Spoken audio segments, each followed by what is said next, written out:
Feeling had indeed smothered judgment that day. Since the sudden embrace 3 hours before, the twain had kept apart. She seemed fevered, almost alarmed at what had occurred, while the novelty, unpremeditation, mastery of circumstance disquieted him.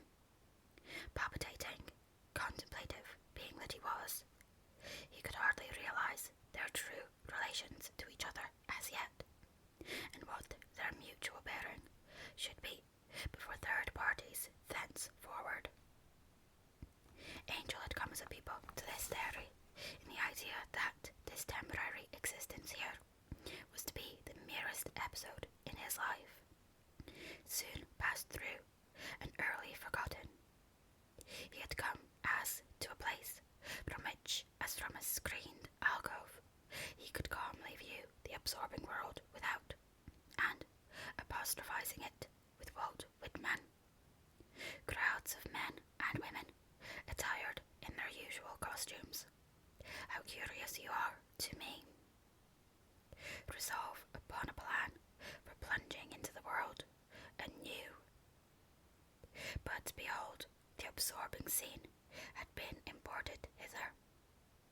What had been the engrossing world had dissolved into an uninteresting outer dumb show, while here, in this apparently dim and unimpassioned place, novelty had volcanically started up, as it had never, for him, started up elsewhere. Every window of the house being open, Claire could hear across the yard each trivial sound of the retiring household. That dairy house, so humble, so insignificant, so purely to him a place of constrained sojourn, that he had never hitherto deemed it of sufficient importance to be reconnoitred as an object of any quality whatever in the landscape. What was it now? The aged and lichened brick gables breathed forth, "Stay." The windows smiled, the door coaxed and beckoned, the creeper blushed confederacy. A personality within it was so far-reaching in her influence as to spread into and make the bricks, mortar, and whole overhanging sky throb with a burning sensibility. Whose was this mighty personality? A milkmaid's. It was amazing, indeed, to find how great a matter the life of the obscure dairy had become to him. And though new love was to be held partly responsible for this, it was not solely so. Many besides Angel have learnt that the magnitude of lives is not as to their external displacements, but as to their subjective experiences. The impressionable peasant leads a larger, fuller, more dramatic life than the pachydermatous king. Looking at it thus, he found that life was to be seen of the same magnitude here as elsewhere. Despite its heterodoxy, Claire was a man with a conscience. Tess was no insignificant creature to toy with and dismiss, but a woman living her precious life, a life which, to herself, who endured or enjoyed it, possessed as great a dimension as the life of the mightiest to himself. Upon her sensations, the whole world depended to Tess. Through her existence, all her fellow creatures existed to her. The universe itself only came into being for Tess on the particular day, in the particular year in which she was born. This consciousness upon which he had intruded was the single opportunity of existence ever vouchsafed to Tess by an unsympathetic first cause. Her all,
As yet, the harm done was small. But it was not easy to carry out the resolution never to approach her. He was driven towards her by every heave of his pulse. He thought he would go and see his friends. It might be possible to sound them upon this. In less than 6 months, his term here would have ended, and after a few additional months spent upon other farms, he would be fully equipped in agricultural knowledge and in a position to start on his own account. Would not a farmer want a wife? And should a farmer's wife be a drawing room wax figure, or a woman who understood farming?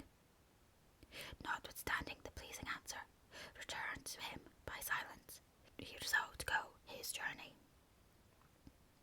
One morning, when they sat down to breakfast at Tabitha's dairy, some maid observed that she had not seen anything of Mr. Clare that day. "Oh no," said Dairyman Crick. "Mr. Clare has gone home to Westminster to spend a few days with his kinfolk." The four impassioned ones round that table, the sunshine of the morning went out at a stroke. The birds muffled their song, but neither girl, by word or gesture, revealed her blankness. "He's getting on towards the end of his time with me," added the dairyman, with a phlegm which, unconsciously, was brutal. "And so, I suppose, he is beginning to see about his plans elsewhere." "How much longer is he to bide here?" asked Is Hewitt, the only one of the gloom-stricken bevy who could trust her voice with the question. The others waited for the dairyman's answer, as if their own lives hung upon it. Reddy, with parted lips, gazing on the tablecloth; Marianne, with heat added to her redness; Tess, throbbing and looking out at the meads. "Well, I can't mind the exact day without looking at my memorandum book," replied Crick, with the same intolerable unconcern. "But even that may be altered a bit. He'll bide to get a little practice in the carving out at the stew yard for certain. He'll hang on till the end of the year, I should say. 4 months and more of torturing ecstasy in his society, of pleasure girdled without pain, about with pain.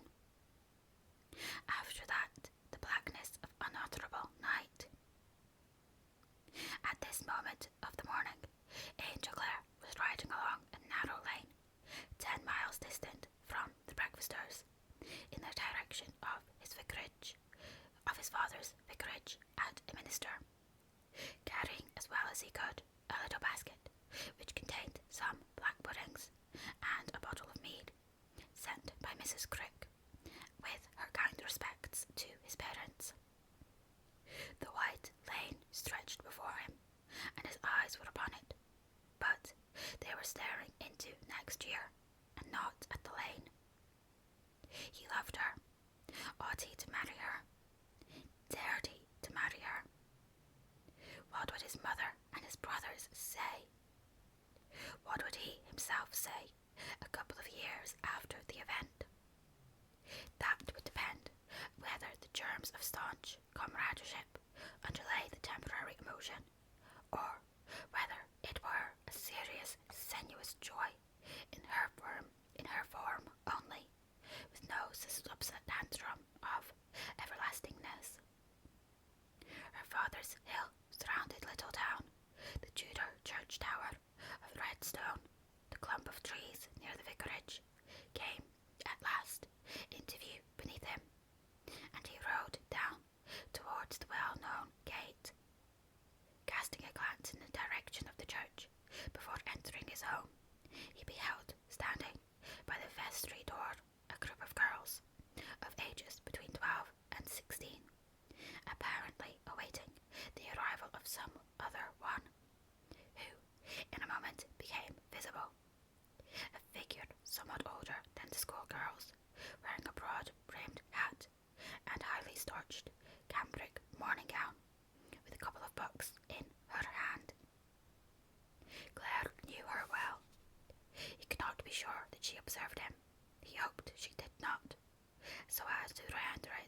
necessary that he should go and speak to her, blameless creature that she was. An overpowering reluctance to greet her made him decide that she had not seen him. The young lady was Miss Mercy Chant, the only daughter of his father's neighbour and friend, whom it was his parents' quiet hope that he might wed some day. She was great at antinomianism and Bible classes, and was plainly going to behold a class now in the vestry. Clara's mind for a moment flew back to the impassioned, summer-saturated heathens in the far vale, and to the most living, intensest of them all. It was on the impulse of the moment that she had resolved to trot over to a minister, and hence had not written to apprise his mother and father, aiming, however, to arrive about the breakfast hour, before they should have gone out to their parish duties.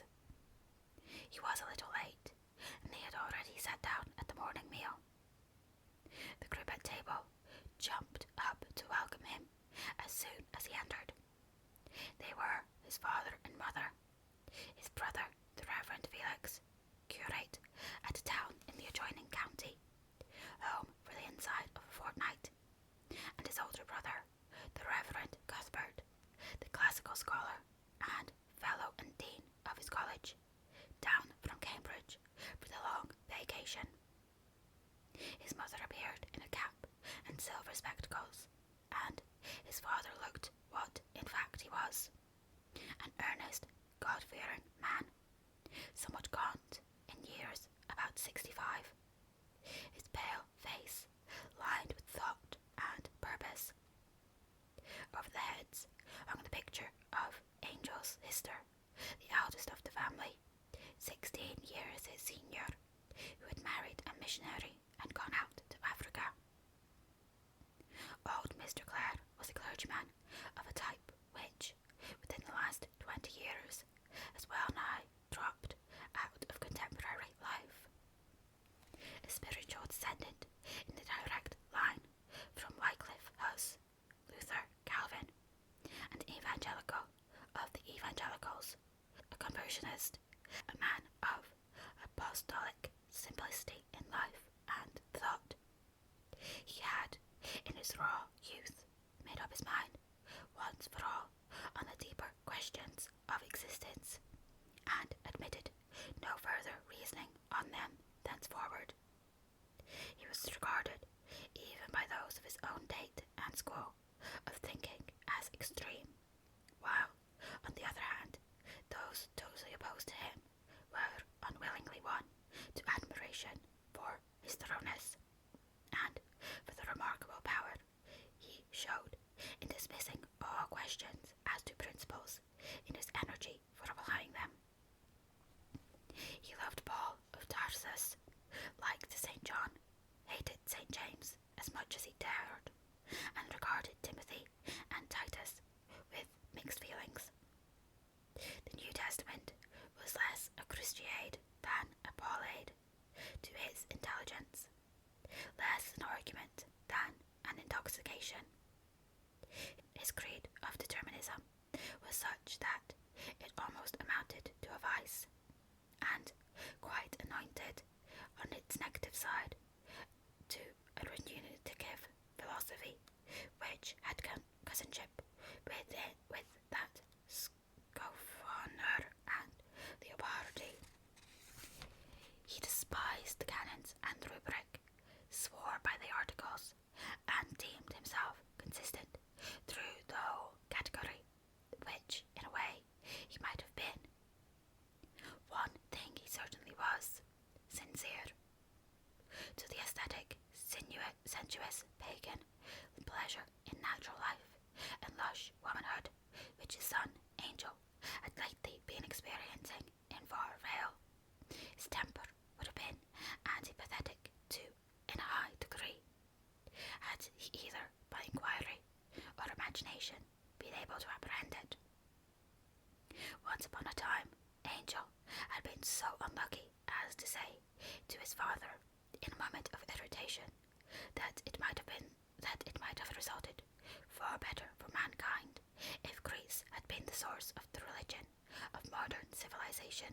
not Palestine, and his father's grief was of that blank description which could not realise that there might lurk a thousandth part of untruth, much less half a truth or a whole truth, in such a proposition. He had simply preached austerely at Angel for a long time after. But the kindness of his heart was such that he never resented anything for long, and welcomed his son today with a smile which was as candidly sweet as a child's. Angel sat down, and the place felt like home. Yet he did not so much as formally feel himself one of the family gathered there. Every time that he returned hither, he was conscious of his divergence, and since he had last shared in the vicarage life, it had grown even more distinctly foreign in his own than usual. Its transcendental aspirations, still unconsciously based on the geocentric view of things, ascended in paradise and natural hell, was as foreign to his own as if they had been the dreams of people on another planet. Latterly, he said he had seen only life, felt only the great passionate pulse of existence, unwarped, uncontoured, untrammeled by those creeds which futilely attempt to check what wisdom would be content to regulate. On their part, they saw a great difference in him, a growing divergence from the angel Clare of former times. It was chiefly a difference in his manner that they noticed just now, particularly his brother's. He was getting to behave like a farmer. He flung his legs about. The muscles of his face had grown more expressive. His eyes looked as much information as his tongue spoke, and more. The manner of the scholar had nearly disappeared, still more the manner of the drawing-room young man. A prig would have said that he had lost culture, and a prude that he had become coarse. Such was the contagion of domiciliary fellowship with the Talbothys, nymphs, and swains.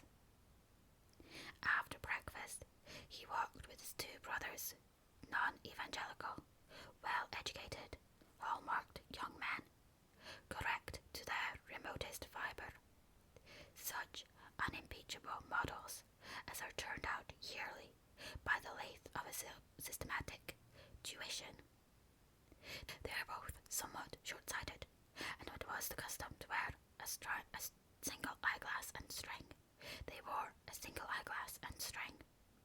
When it was the custom to wear a double glass, they wore a double glass. When it was the custom to wear spectacles, they wore spectacles straight away, all without reference to the particular variety of defect in their own vision.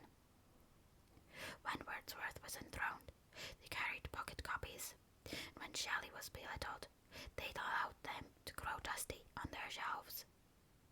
When Correggio's Holy Families were admired, they admired Correggio's Holy Families. When he was decreed in favour of Velasquez, they sedulously followed suit, without any personal objection. If these two noticed Angel's growing social ineptness, he noticed their growing mental limitations. Felix seemed to him all church, Cuthbert all college. His diocesan synod and visitations were the mainsprings of the world to the one, Cambridge to the other. Each brother candidly recognized that there were a few unimportant scores of millions of outsiders in civilized society, persons who were neither university men nor churchmen, but they were to be tolerated rather than reckoned with and respected. They are both dutiful and attentive sons, and were regular in their visits to their parents. Felix, though an offshoot from a far more recent point in the devolution his father was less self-sacrificing and disinterested, more tolerant than his father of a contradictory opinion in its aspect to a danger to its holder. He was less ready than his father to pardon it as a slight to his own teaching. Cuthbert was, upon the whole, the more liberal-minded, though with great subtlety that he had not so much heart. As they walked along the hillside, Claire's former feeling revived in him that, whatever their advantages, by comparison with himself, neither set forth life as it really was lived. Perhaps, as with many men, their opportunities of observation were not so good as their opportunities of expression. Neither had an adequate conception of the complicated forces at work outside the smooth and gentle current in which they and their associates floated. Neither saw the difference between local truth and universal truth, that what the inner world said in their clerical and academic hearing was quite a different thing from what the outer world was thinking. "I suppose it is farming or nothing for you now, my dear fellow," Felix was saying, among other things, to his youngest brother, as he looked through his spectacles at the distant fields with sad austerity. "And therefore we must make the best of it. But I do entreat you to endeavour to keep as much as possible in touch with moral ideals. Farming, of course, means roughing it externally, but high thinking may go with plain living nevertheless." "Of course it may," said Angel. "Was it not proved 1900 years ago? If I may trespass upon your domain a little. Why should you think, Felix, that I am likely to drop my high thinking and my moral ideals?" "Well, I fancied from the tone of your letters and our conversation, it may be fancy only, that you were somehow losing intellectual grasp. Hasn't it struck you, Cuthbert?" "Now, Felix," said Angel dryly, "we are very good friends, you know, each of us treading our allotted circles, but if it comes to intellectual grasp, I think you, as a contented dogmatist, had better leave mine alone and inquire what has become of yours." They returned down the hill to dinner, which was fixed at any time at which their fathers and mothers' morning work in their parish usually concluded. Convenience, as regarded afternoon callers, was the last thing to enter into the consideration of unselfish Mr. and Mrs. Clare, though the three sons were sufficiently in unison on this matter to wish that their parents would conform a little to modern notions. The walk had made them hungry, Angel in particular, who was now an outdoorsy man, accustomed to the profuse tapis and pâté of the dairyman's somewhat coarsely laden table. But neither of the old people had arrived, and it was not till the sons were almost tired of waiting that their parents entered.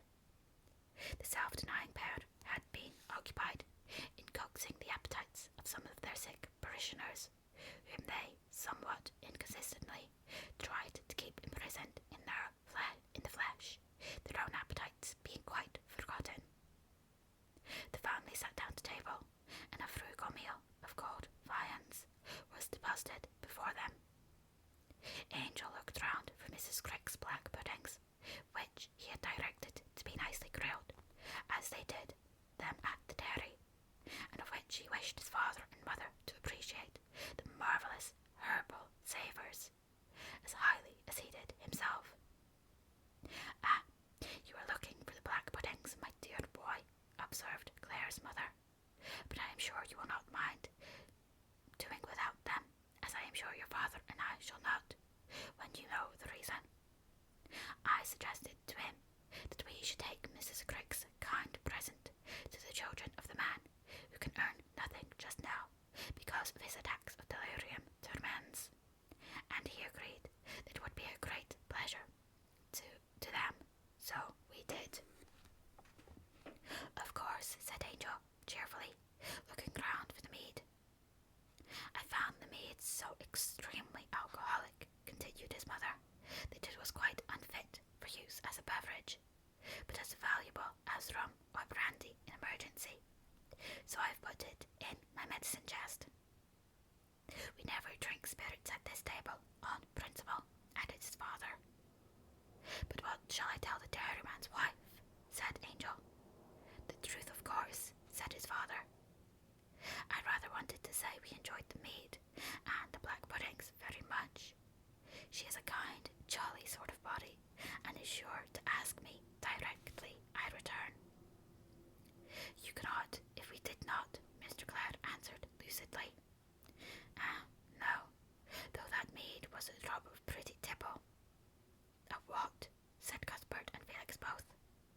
replied Angel, blushing. He felt that his parents were right in their practice, if wrong in their want of sentiment, and said no more. Chapter 26. It was not till the evening, after family prayers, that Angel found opportunity of broaching to his father one or two subjects near his heart. He had strung himself up to the purpose, while kneeling behind his brothers on the carpet, studying the soles of their walking boots and the little nails in their heels. When the service was over, they went out of the room with their mother, and Mr. Clare and himself were left alone. The young man first discussed with the elder his plans for the attainment of his position as a farmer on an extensive scale, either in England or in the colonies. His father then told him that, as he had not been put to the expense of sending Angel up to Cambridge, he had felt it his duty to set by a sum of money every year towards the purchase or lease of land to him, for him some day, that he might not feel himself unduly slighted. As far as worldly wealth goes, continued his father, you will no doubt stand far superior to your brothers in a few years. This considerateness on old Mr. Clare's part led Angel onward to the other and dearer subject. He observed to his father that he was then 26, and that, when he should start in the farming business, he would require eyes in the back of his head to see to all matters. Someone would be necessary to superintend the domestic labours of his establishment whilst he was afield. Would it not be well, therefore, for him to marry?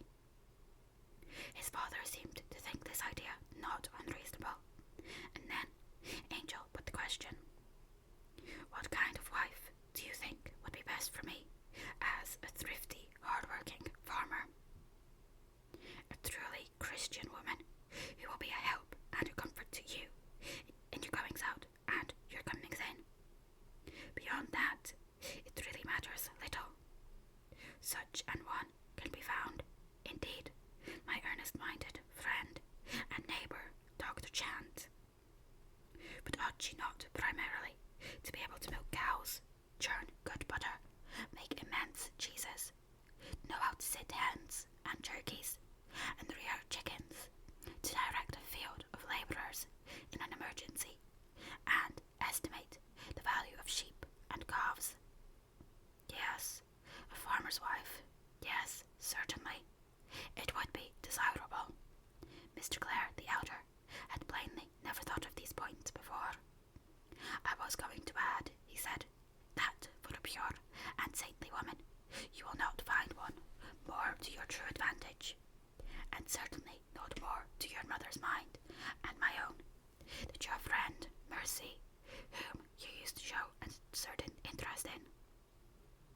It is true that my neighbour, Chant's daughter, has lately caught up in the fashion of the younger clergy round about us for decorating the communion table, altar, as I was shocked to hear her call it one day, with flowers and other stuff on festival occasions.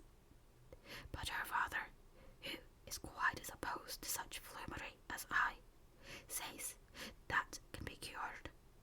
It is a mere girlish outbreak which, I am sure, will not be permanent. Yes, Mercy is good and devout, I know.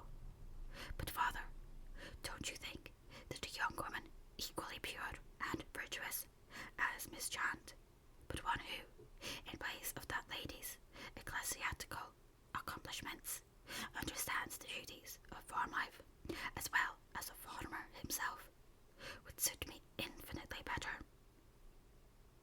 His father persisted in his conviction that the knowledge of a farmer's wife's duties came second to a Pauline value of humanity, and the impulsive Angel, wishing to honour his father's feelings and to advance the cause of his heart at the same time, grew spacious. He said that fate or providence had thrown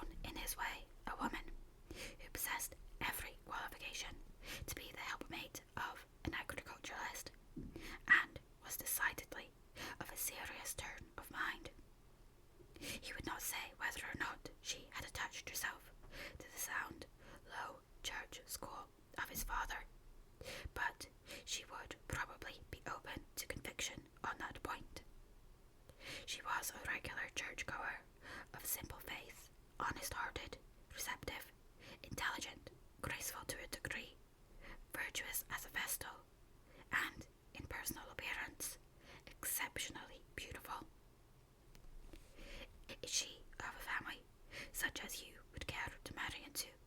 A lady, in short? Asked his startled mother, who had come softly into the study during the conversation. She is not what, in common parlance, is called a lady, said Angel, unflinchingly. She is a cottager's daughter, as I am proud to say, but she is a lady nevertheless, in feeling and nature. Mercy Chant is of a very good family. Pooh, what's the advantage of that, mother? Said Angel quickly.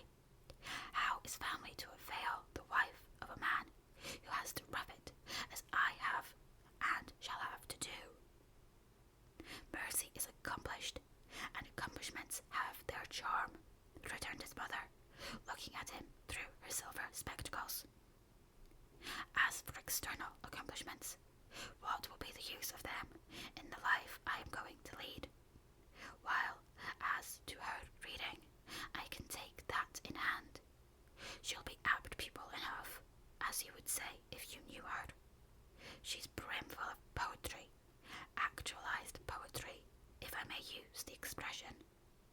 She lives what paper poets only write, and she is an unimpeachable Christian, I am sure, perhaps of the very tribe, genus, and species you desire to propagate. Oh, Angel, you are mocking.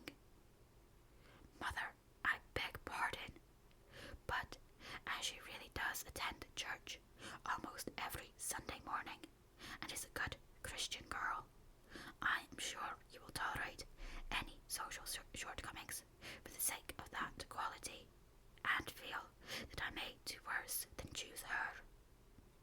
Angel waxed quite earnest on that rather automatic orthodoxy in his beloved Tess, which, never dreaming that it might stand him in such good stead, he had been prone to slight when observing it practised by her and the other milkmaids, because of its obvious unreality amid beliefs essentially demonistic.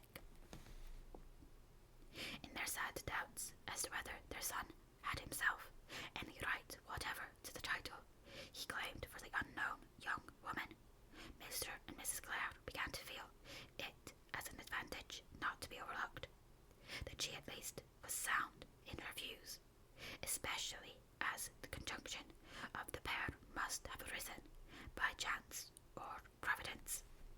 For Angel never would have made orthodoxy a condition of his choice. They said, finally, that it was better not to act in a hurry, but that they would not object to see her. Angel therefore refrained from declaring more particulars now.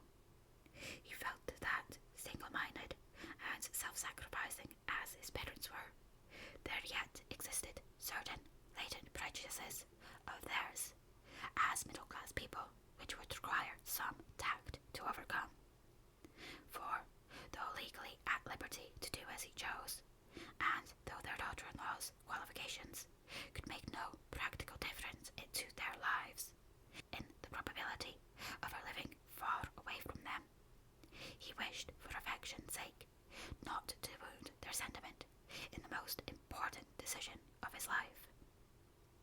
He observed his own inconsistencies in dwelling upon accidents in Tess's life as if they were vital features.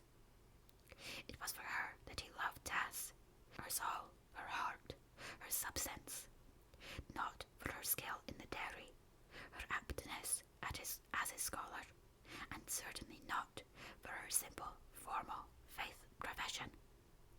Her unsophisticated, open-air existence required no varnish of conventionality potentiality to make it palpable to him. He held that education had as yet but little affected the beats of emotion and impulse on which domestic happiness depends. It was probable that, in the lapse of ages, improved systems of moral and intellectual training would appreciably, perhaps considerably, elevate the involuntary and even the unconscious instincts of human nature. But up to the present day, culture, as far as he could see, might be said to have affected only the mental epiderm of those lives which had been brought under its influence. This belief was confirmed by his experience of women, which, having latterly been extended from the cultivated middle class into the rural community, had taught him how much less was the intrinsic difference between the good and wise woman of one social stratum and the good and wise woman of another social stratum than between the good and bad, the wise and the foolish of the same stratum or class. It was the morning of his departure.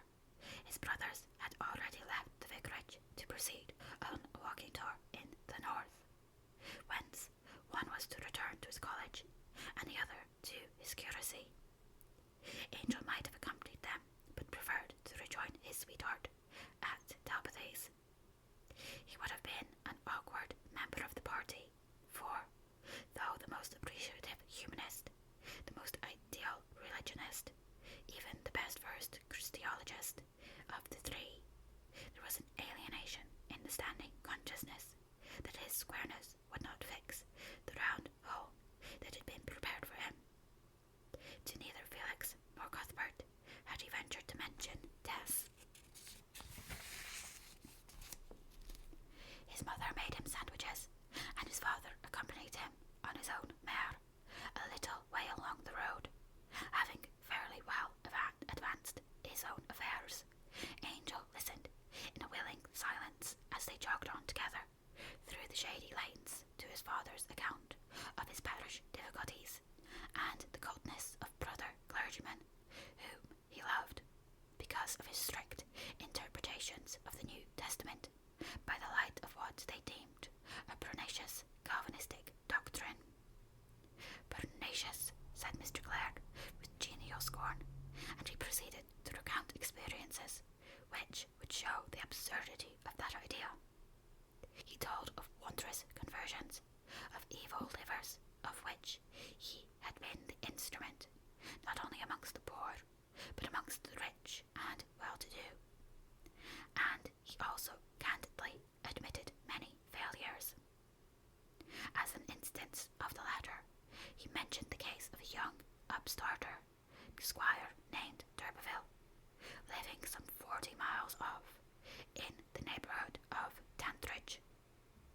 Not one of the ancient d'Urbervilles of Kingsburgh and other places, asked his son. That curiously historic, worn-out family, with its ghostly legend of the coach and four. Oh, no, the original d'Urbervilles decayed and disappeared 60 or 80 years ago. At least, I believe so. This seems to be a new family, which has taken the name. For the credit of the former knightly line, I hope they are spurious. I'm sure, but it is odd to hear you express interest in old families. I thought you set less store by them, even than I. You misapprehend me, father. You often do, said Angel, with a little impatience. Politically, I am sceptical as to the virtue of their being old. Some of the wise, even among themselves, exclaim against their own succession, as Hamlet puts it. But lyrically, dramatically, and even historically, I am tenderly attached to them. This distinction, though by no means a subtle one, was yet too subtle for Mr. Clare, the elder, and he went on with the story he had been sure he had been about to relate, which was that, after the death of the senior so-called d'Urberville, the young man developed the most reckless passions,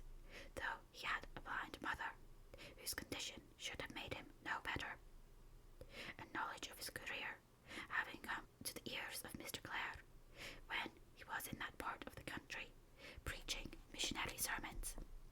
He boldly took occasion to speak to him point blank on his spiritual state. Though he was a stranger, occupying another's pulpit, he had felt this to be his duty, and took for his text the words of from St. Luke, "Thou fool, this night thy soul shall be required of thee." The young man much resented this directness of attack, and in the war of words which followed when they met, he did not scruple publicly to insult Mr. Clare without respect for his grey hairs. Angel flushed with distress. "Dear father," he said sadly, "I wish you would not expose yourself to such gratuitous pain from scoundrels." "Pain," said his father, his rugged face shining in the ardour of self-abnegation. "The only pain to me was pain on his account. Poor, foolish young man. Do you suppose his insensate words could give me any pain, or even his blows? Being reviled, we bless. Being persecuted, we suffer it. Being defamed, we entreat. We are made as the filth of the world, and as of the offscouring of all things unto this day." Those ancient and noble words to the Corinthians are strictly true at this present hour. "Not blows, father. He did not proceed to blows." "No, he did not, though I have borne blows from men in a mad state of intoxication." "No, a dozen times, my boy. What then? I have saved them from the guilt of murdering their own flesh and blood thereby, and they have lived to thank me and praise God." "May this young man do the same," said Angel fervently, "but I fear otherwise from what you say." "We'll hope, nevertheless," said Mr. Clare, "and I continue to pray for him, though on this side of the grave we shall probably never meet again. But, after all, one of those poor words of mine may spring up in his heart as a good seed some day." Now, as always, Clare's father was sanguine as a child, and, though the younger could not accept his parents' narrow dogma, he revered his practice and recognized the hero under the pietist. Perhaps he revered his father's practice even more now than ever, seeing that, in the question of making Tessie his wife, his father had not once thought of inquiring whether she was well provided or penniless. The same unworldliness was what had necessitated Angel's getting a living as a farmer, and would probably keep his brothers in the position of poor parsons for the term of their activities. Yet Angel admired it none the less. Indeed, despite his heterodoxy, Angel often felt that he was nearer to his father on the human side than to either of his brethren. Chapter 27. An uphill and downhill ride of 20-odd miles through a garish midday atmosphere brought him, in the afternoon, to a detached knoll, a mile or two west of Talbothy's, whence he again looked into that green trough of sappiness and humidity, the valley of the river Var. Immediately he began to descend from the upland to the fat alluvial soil below. The atmosphere grew heavier. The languid perfume of the summer fruits, the mists, and hay, and flowers formed therein a vast pool of odour, which,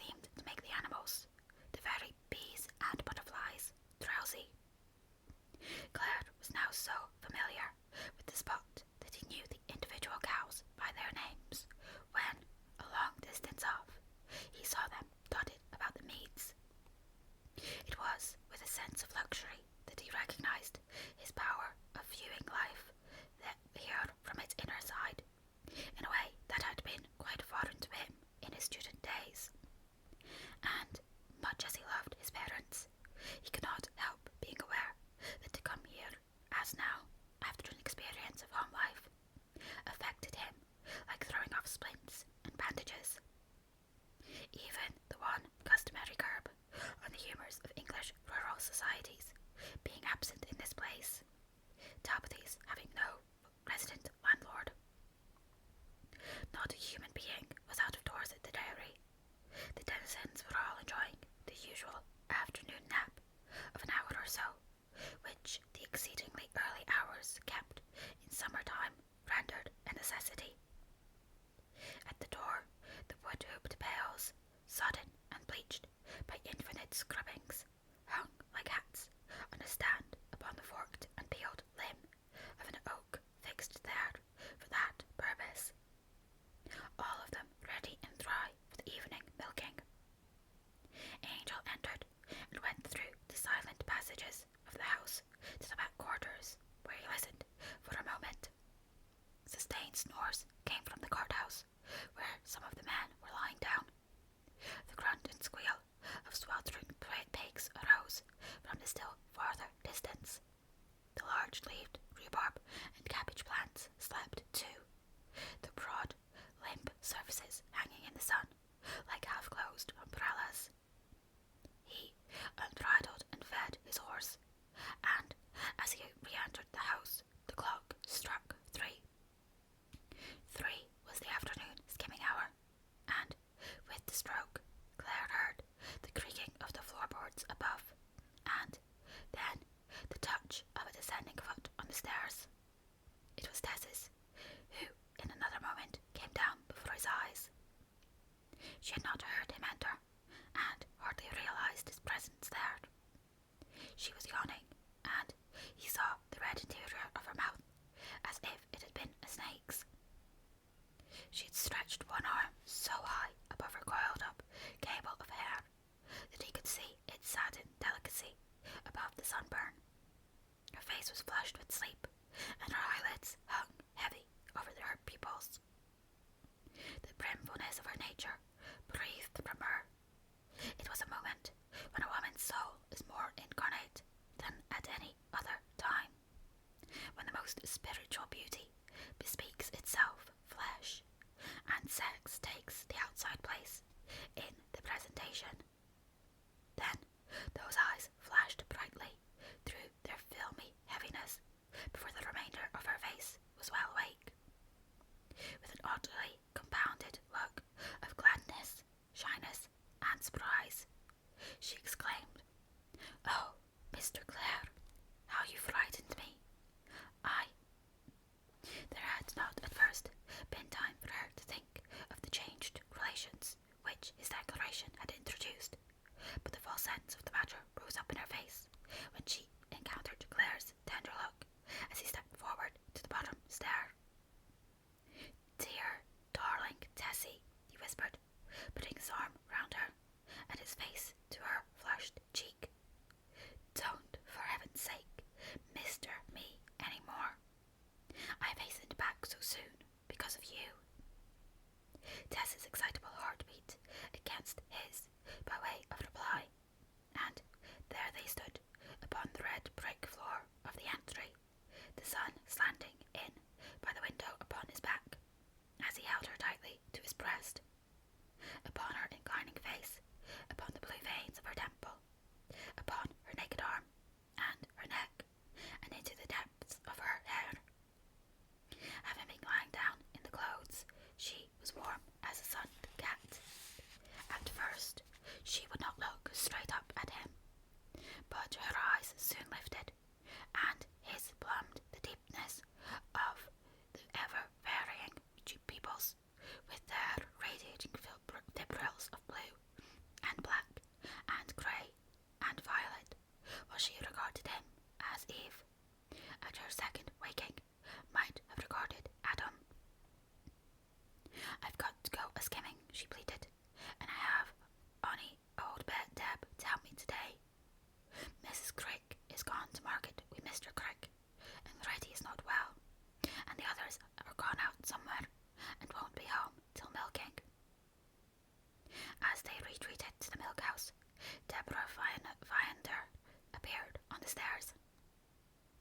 "I have come back, Deborah," said Mr. Clare upwards, "so I can help Tess with skimming, and as you are very tired, I am sure you needn't come down till milking time." Possibly the Tabitha's milk was not very thoroughly skimmed that afternoon. Tess was in the dream where shade and position, but no particular outline. Every time she held the skimmer under the pump to cool it for the work, her hand trembled, the ardour of his affection being so palpable that she seemed to flinch under it, like a plant into burning a sun. Then he pressed her again to his side, and, when she had done, running a forefinger round the leads to cut off the cream edge, he cleaned it in nature's way, for the unconstrained manners of Tabitha's dairy came convenient now. I may as well say it now as later, dearest, he resumed gently. I wish to ask you something of a very particular nature, which I have been thinking of ever since that day last week in the meads. I shall soon want to marry, and, being a farmer, you see, I shall require for my wife a woman who knows all about the management of farms. Will you be that woman, Tessie? He put it in that way that she might not think he had yielded to an impulse of which his head would disapprove. She turned quite pale. She had bowed to the inevitable result of proximity, the necessity of loving him, but she had not calculated upon the sudden corollary, which, indeed, Clare had put before her, without quite meaning himself to do it so soon. With pain that was like the bitterness of disillusion, she murmured the words of her indispensable and sworn answer as an honourable woman. Oh, Mr. Clare, I cannot be your wife. I cannot be. The sound of her own decision seemed to break Tess's very heart, and she bowed her face in her grief. But Tess, he said, amazed at her reply, and holding her still more greedily close. Do you say no? Surely you love me. Oh, yes, yes, and I would rather marry you than anybody in the world, returned the honest voice of the distressed girl. But I cannot marry you. Tess, he said, holding her at arm's length, you are engaged to marry someone else. No, no. Then why do you refuse me? I don't want to marry. I have not thought of doing it. I cannot. I only want to love you. But why? Driven to subterfuge, she stammered. Your father is a parson, and your mother wouldn't like you to marry such as me. She will want you to marry a lady. Nonsense. I've spoken to them both. That was partly why I went home. I feel I cannot. Never, never, she echoed. Is it too sudden to be asked thus, my pretty? Yes, I did not expect it. If you'll let it pass, please, Tessie, I will give you time, he said. It was very abrupt to come home and speak to you all at once. I'll not allude to it again for a while. She again took up the shining skimmer, held it beneath the pump, and began anew. But she could not, as at the other times, hit the exact undersurface of the cream with the delicate dexterity required, trying as she might. Sometimes she was cutting down into the milk, sometimes the air.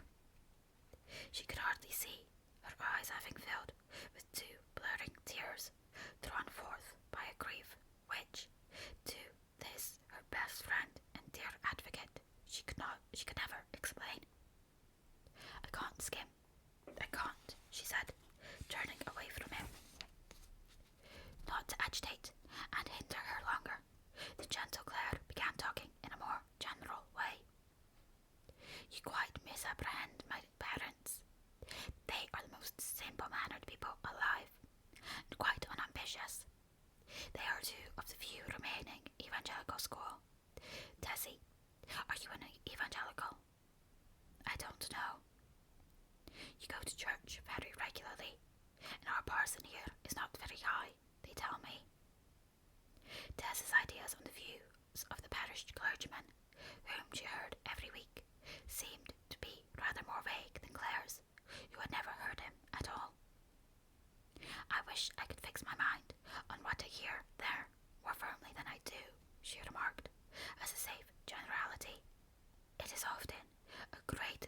not me. She spoke so unaffectedly that Angel was sure in his heart that his father could not object to her on religious grounds, even though she did not know her principles were high, low, or broad. He himself knew that, in reality, the confused beliefs which she held, apparently imbibed in childhood, were, if anything, tractarian as to phraseology, and pantheistic as to essence. Confused or otherwise, to disturb them was his last desire. Leave thou thy sister when she prays, her early heaven, her happy views, nor thou with shadowed hint confuse a life that leads melodious days. He had occasionally thought the counsel less honest than musical, but he gladly conformed to it now. He spoke further of the incidents of his visit, of his father's mode of life, his zeal for his principles. She grew serener, and the undulations disappeared from her skimming. As she finished one lead after another, he followed her, and threw the plugs for letting down the milk. I fancied you looked a little downcast when you came in, she ventured to observe, anxious to keep away from the subject of herself. Yes, well, my father has been talking a good deal to me of his troubles and difficulties, and the subject always tends to depress me. He is so zealous that he gets many snubs and buffetings from people of different way of thinking from himself, and I don't like to hear of such humiliations to a man of his age, the more particularly as I don't think earnestness does any good when carried so far. He has been telling me of a very unpleasant scene in which he took part quite recently. He went as the deputy of some missionary society to preach in the neighbourhood of Tantridge, a place 40 miles from here, and made it his business to expostulate with a young rake gal he met with somewhere about there, son of some landowner up that way, and who has a mother afflicted with blindness. My father addressed himself to the gentleman point blank, and there was quite a disturbance. It was very foolish of my father, I must say, to intrude his conversion upon a stranger, when the probabilities were so obvious that it would be useless. But whatever he thinks to be his duty, that he'll do, in season or out of season, and, of course, he makes many enemies, not only among the absolutely vicious, but among the easygoing, who hate being bothered.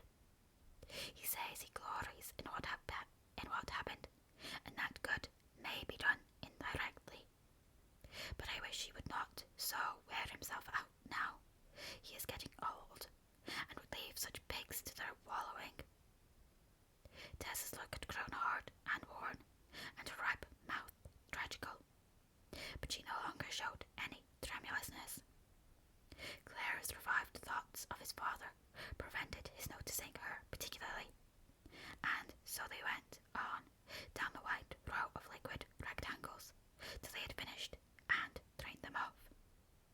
When the other maids returned and took their pails, and Deb came to scald out the leads for new milk, as Tess withdrew to go afield to the cows, he said to her softly, "And my question, Tessie?" "Oh, no, no," replied she with grave firmness, as one who heard anew the turmoil of her own past. "It can't be." She went out towards the mead, joining the other milkmaids with a bound, as if trying to make the open air drive away her sad constraint.